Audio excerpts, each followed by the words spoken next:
Now see here, two cells of EMF E1 and E2 are connected as shown in figure.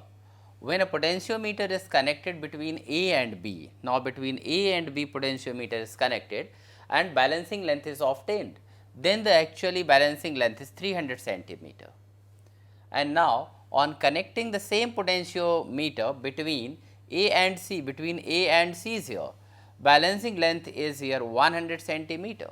So we have to calculate the ratio of E1 and E2. So the ratio of these two cells E1 and E2. So now we know it, EMF is equal to K into L, where L is the balancing length in case of potentiometer and E is the EMF of the cell and K is called potential gradient.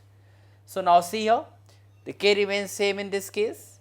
So when the potentiometer is connected between A and B and balancing length is obtained, then the cell E1 is actually balanced.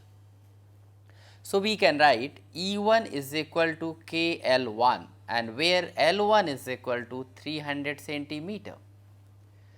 Now when the potentiometer is connected between A and C, balancing length is 100 centimeter.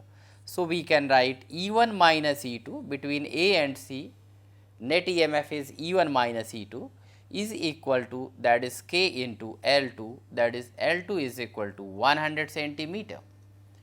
Now we have to get the value of E1 is to E2. So we can write here E1 upon E1 minus E2 is equal to K into 300 divided by K into 100.